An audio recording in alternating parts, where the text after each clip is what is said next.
Alrighty, what's going on? BYL Commissioners Steven and Brandon here coming at you guys with our Week 9 Power Ranking, Season 2, Week 9.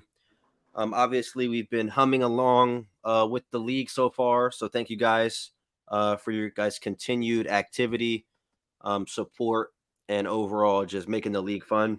It's been super thorough with everybody being able to schedule games and stuff like that. So thank you guys. Even if we ran a perfect league, we still need 32 guys to kind of take part and keep the wheels from falling off. So thank you guys so much. But without further ado, we're going to get right into it. Brandon, I'm going to let you kick things off first.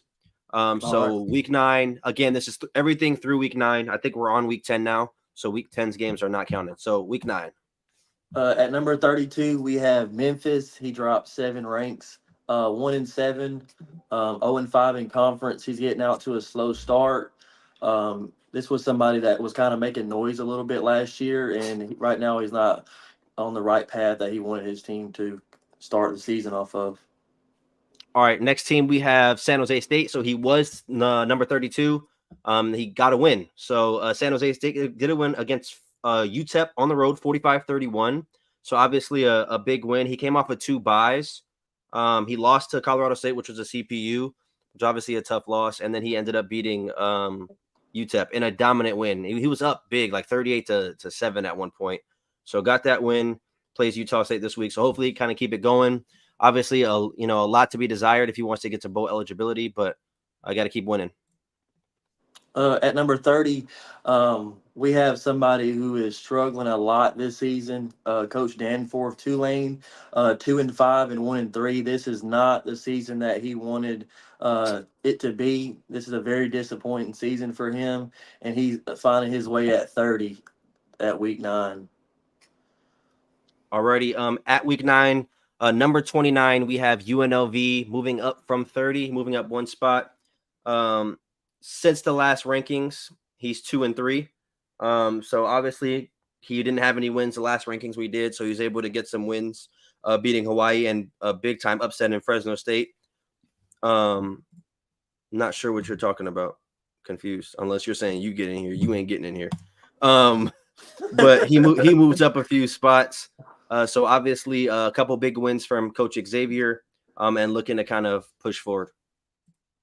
At number 28, we have Coastal Carolina, 2-5 and 1-4 in conference. He's another one that got his first user win coming in year 2. So he's looking to improve off that and keep it going. At 27, we have Marshall. So he was previously at 22. Since the last rankings, he is 2-3 as well, with losses to Charlotte, Texas State, and Miami, and he beat App State and the Raging Cajun. So still trying to find his identity, get his feet underneath him. I know once he had that game against Charlotte, it was a 3-point loss. The game against U was a 3-point loss, and the game against Miami was a 2-point loss. So we're talking about 3 games with a total of 8 points. That's one possession in all 3 games, which is insane. So I mean, we could be looking at a guy who's 6-2. So obviously tough break for Ajimi, but hopefully he's able to swing things the other way. Yeah, number 26, we have Georgia State, 3-5 and 1-4. He's not getting out to the start that he wanted, but I think he had a big win over Liberty the other day, so that was huge for him moving forward. He wants to try to get some of those key wins. At number 25, we have Utah State. He was previously at 23. Since week 5, he is 1-3 with a win over UNLV, and he's currently on a 3-game losing streak. Obviously, I think he started off around 23 at the beginning of the year, so he's been right around this area between 22 and 26 or so throughout the year. So he's only a couple of wins away from bowl eligibility. I know he previously told me before the season starts he really wants to get to that 7-win mark. And obviously he would have to win out to do that. So hopefully he's able to kind of get that done. 7-5 would be a really good season for him. And that would mean he goes 5-4 in conference, which would be solid. At 24, we have UTSA. He moves down 7 spots. He's sitting at 3-5 and 2-3 in conference. Moved over to the Mountain West Conference, and was looking to try to make some noise over there, but he's starting off struggling early on. Was that it? I'm done. Yeah, I'm done. Not even throwing me off. At number 23, we have UTEP. He dropped 15 spots. He was 3-1. And I think he was 1-0, if I'm not mistaken, the last rankings. He is on a 4-game losing streak right now. He's lost 3 games in this cycle of the rankings. He did lose in week 10 as well, but that wasn't factored into this. So he's 3-5 now. But 3-game losing streak to Wyoming, SDSU, and San Jose State, who was previously the number 32 ranked user. So that was obviously a tough loss for UTEP. I know Coach Franco has higher standards for himself, so I know he wants to kind of turn his ship around as well. Dropping 15 spots, he went from the 8th spot in the top 10 to the back of the line. So hopefully he can kind of swing things around. At number 22, we have Hawaii. He's 3-4 and 2-2 in conference. He moves up 4 spots from the previous rankings. He's definitely not in panic mode right now. He sits at 2-2 in conference, and he needs a lot to go his way right now, but he still has an opportunity to make some noise as we come to the end of the season. At 21, we have Miami. I got to give my props to Coach Leo here with the Red Hawks. Coming into this, the power rankings in week 5, I believe he was 0-4. If I'm not mistaken, he was 0-4. He's won 3 conference games since then. He's 3-1 since the last rankings, with wins over Coastal by 45 points, a 1-point win over Georgia State, and a 2-point win over Marshall. And then he has a 3-point loss to Missouri. So almost knocking off the SEC team. So moving up 10 spots. Shout out to Leo. I know it's kind of been a grit and grind type thing with Miami, kind of finding his footing with them, but seems to look like he has things going. He did lose this week to App State, which is obviously a tough loss, but he's still in a situation where he could get to bowl eligibility. He's 3-6, so he just has to win out.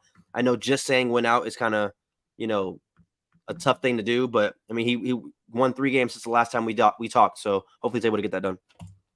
At number 20, we have FIU at 4-4 and 2-3 in conference. He had a huge win over Tulsa previously, and he's looking to try to make some more noise as he moves forward, playing some bigger guys. At 19, we have Akron. He's 4-4, 2-3 in conference. He moves up 2 spots from 21. Since the last ranking, he is 2-2. He plays Coastal this week. He has a win over Texas State and Arkansas State, and he has losses to Charlotte and Liberty. So obviously those were all conference matchups. So going what's going on, L? Going 2-3 in conference right now is not what he wanted. Obviously, winning the Conference USA last year and moving into the Sun Belt, he definitely wants to kind of show that he could compete in this newly designed Sun Belt. So hopefully he's able to turn his season around, because I know for a fact 4-4 is not satisfying for him as a previous conference champion. At number 18, we have Toledo, who moved down 6 spots from the previous ranking. He has 4-4 and 3-2, and I believe he was the runner-up in the CUSA last year. This is not where he wanted to be at either. I know he just took a big loss this week to myself, but the Sun Belt is still up for grabs right now, so there's a lot that can take place, and he can still try to make a name for himself in the Sun Belt. Definitely. Speaking of you, we have Texas State 4-4, 3-2. You do move back 3 spots from 14 to 17. In this, I guess, power ranking period from week 6 to 9, you are 2-2. We didn't count week 10, so that we didn't count that one, with losses to Akron and Liberty, and then wins over Marshall and Charlotte. So again, 4 conference games.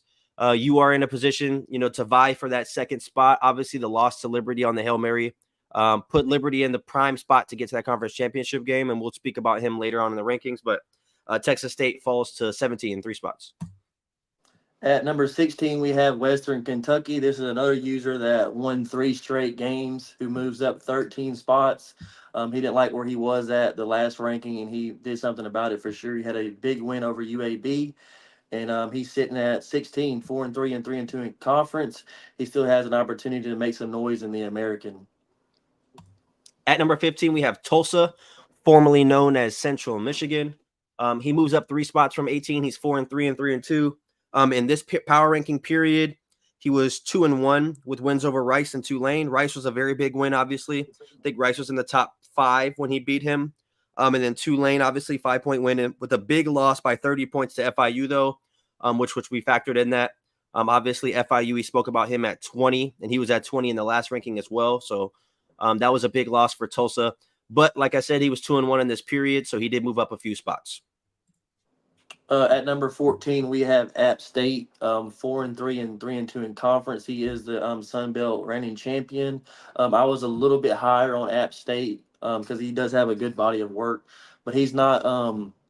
This is not the season that he wanted to get off to a start at. Being at 4-3, he thought his team would be a lot better than this, and I think he's tied for second place right now in the Sun Belt. So he still has the opportunity to move back up and defend his title. Alrighty, moving on, we have Colorado at 13. He's 4-3 and 3-2. He moves out of the top 10 in this power ranking from 9 to 13. In this cycle, he was 2-2 with wins over West Virginia, which is a user. Obviously, we'll get to him, as well as Utah, which is a big win on the road at Utah. He has losses to Iowa State and TCU, which is a ranked opponent. He's TCU's number 23. So 2-2. I think Colorado is one of those guys who, once he gets this team kind of built the way he wants, he's going to be a force to be reckoned with in the Big 12 as more users, fill out teams in the Big 12, which I anticipate happening this offseason. But Colorado at 13. At number 12, we have Fresno State, who moves up 4 spots, 4-3 and 3-1 in conference. He just lost his first conference game to UNLV. Big upset in the Mountain West, but he still put himself in a situation to where he has an opportunity to make a run for the Mountain West championship game this year. At 11, we have Missouri, 4-3, 2-1 in conference, 2-1 in the SEC at that. He moves up 2 spots from number 13.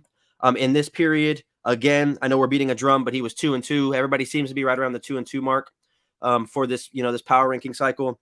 His 2 losses came to Louisiana Raging Cajuns and Auburn, with 2 wins over South Carolina and Miami. He did play his Week 10 game and beat Vanderbilt by 8 points on the road. So he's actually 5-3 now and 3-1 in conference. So he's in a position where he could compete for the SEC.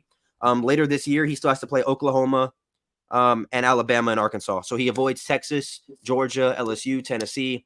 He avoids a lot of the powerhouses, unless he already played them early, which I don't think he did. He didn't. So he has a really favorable schedule in the SEC. So we could be looking at a playoff user, especially because as long as you win your conference, it doesn't matter how many losses you have out of conference. So if he's 9-3 and wins the SEC, we're looking at Josh going to the playoffs with Mizzou. Starting the top 10, we coming in at number 10, we have North Texas, who moves up 9 spots. He sits at 5-2 and 4-2 in conference. He did not have the season that he wanted to have last year, and he said that he was going to come in this year and make some noise, and that's exactly what he did, cracking the top 10, sitting at 5-2 and 4-2 in conference. He has the opportunity to make a run at an American championship, which I know that is his goal. At number 9, we have Charlotte. So obviously moving back 2 spots for number 7, but still hovering right around in that top 10. He's 5-2 and 3-2. In this cycle, again, same thing, 2-2, with 2 wins over Marshall and Akron, and losses to Texas State and Arkansas State. So like I said, prior to this, he was 3-0. So he was in that top 7. Obviously taking 2 losses dropped him back a bit, but still in a very good position to fight for a conference championship.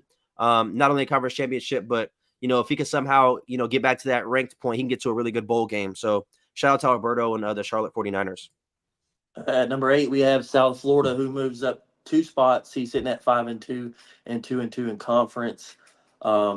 This was the American champion last year, and he's got a couple of L's starting off, and he still has a lot of American games left to play, and he's not sitting at the spot he wants to be. But I do think he's one of the only ranked users that's like in the top 15 range. I think, but he just lost. Okay, so I think he's 5-3 and 2-3 in conference now. I could be wrong, but I'm pretty sure that's the case. Matter of fact, I can tell you right now, he is 5-3 and 2-3 in conference. He just lost to North Texas. So obviously that didn't get factored in. That was a big win for North Texas. Yeah, that was definitely a big win for him. And this is not where South Florida wanted to be at all, but he still sits at the number 8 spot with us. Number 7, we have UAB, Coach Sean Saban. 5-3, 4-1 in conference. Big 4-1 in conference. Moves up 8 spots from 15 to number 7. In this cycle, he was 3-1. North Texas win, Memphis win, FIU win, and then a double overtime 2-point loss to Western Kentucky. Either double overtime. No, it was definitely double overtime because they both missed a field goal. I remember watching that game. Yeah. He has a date with USF after the bye week, so that's going to be a very, very big game. Obviously, USF is 2-3, so it's a must-win situation for him. I mean, in all reality, it's a must-win for UAB as well. If he's able to get that win, he's 5-1 in conference with only 3 games left. So definitely wants to get that win. At number 6, we have West Virginia. He moves down 4 spots from the previous ranking. He's at 6-2 and 4-1. He is first place in the Big 12, I do believe. He sets himself up in prime position to make a playoff run and make some noise once he gets there. Triple overtime. My apologies. Triple overtime. Moving on. Number 5, we have San Diego State, former number 1 user, 5-2, 2-2. He was 3-0, if I'm not mistaken, when we did our last one, either 3-0 or 2-0. Yeah, 3-0. I forget. Yeah, something like that. Since the last rankings, he's 2-2. He did get a win this week against Hawaii that was not factored in, but he's 2-2 with wins over Colorado and UTEP and losses to Boise and UTSA. So obviously dropping 2 games, but still everything's in front of him. I believe with the win this week, he's already ranked number 24, and he just beat Hawaii, so he's probably going to jump up some more. Everything's still in front of him. I think Fresno State dropping a game to UNLV is big because that left the door open for San Diego State to get back into the conference championship picture. So everything's still in front of San Diego State. At number 4, we have South Alabama, 6-2 and 4-1. He moved over from the Sun Belt to the American this year, and he's looking to make some noise. I think he's either second or third place in the American, and he's trying to make his way to a championship this year. Okay. I'm going to go back-to-back, bro, by the way. Just let you know. All right, at number 3, we have Liberty. Obviously, Liberty, 6-2, 5-1 in conference. That 5-1 is major in the Sun Belt. Like we said, the Sun Belt is very, very tight when you're looking at that second team. Not to say Liberty has punched his ticket yet because he can lose 3 straight and be 5-4. I don't anticipate that happening with how he's been playing. He had the big last-second win over Texas State in Week 9. He had a win over Toledo, a win over Akron, and a loss to Georgia State. Just a kind of fun fact here, all of his user games that he's won in conference were all by 1 possession. The other conference win he had was against Arkansas State, which is obviously a blowout. But he beat Marshall by 1. He beat Toledo by 7, Akron by 8, Texas State by 3. So obviously getting the job done when it counts. He's had the clutch factor this year. So shout out to Liberty and Coach Grundy. Shout out to Caden Salter. Yeah, that's who's clutch. Caden Salter. That's crazy. But yeah, hopefully he's able to keep it going so that way he can kind of punch his ticket to the Sun Belt and see who he's going to face. At number 2, we have Rice, 6-1, 3-1. Shout out to Coach Darius. I know he took the loss to Tulsa by 3 points early in the power ranking cycle. That was week 6. But he railed off 2 straight wins, and then he won this week as well. He did beat a ranked USF in conference, and then he beat South Alabama as well in conference. And South Alabama at that point, I believe, was 5-1 or 6-1. So definitely a big win, 2 big wins in a row. So I think he deserved that 2 spot.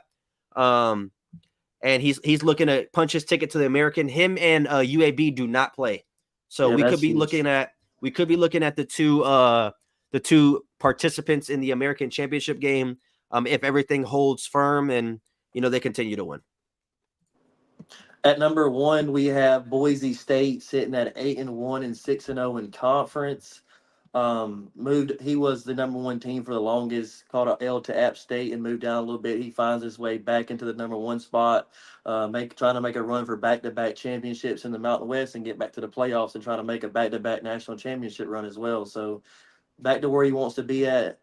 Sitting at number 1, we got Boise State. That is going to wrap up our power ranking show for season 2, week 9. Let us know in the comment section what you guys think of the rankings. If you feel like somebody needs to be higher, somebody was lowered. If you feel like your team kind of got hoed or whatever, whatever terminology you want to use. The next rankings, we're in week 10 right now. The next rankings should be through week 14. And that'll be the last rankings of the year. Where am I? You are number 6. 6. Yeah, you are 6. That'll be the last rankings for the year, the next cycle, because we're going to be heading into bowl season. Another successful season so far. Thank you guys so much for the activity, the participation, and we will see you guys next Saturday or Sunday for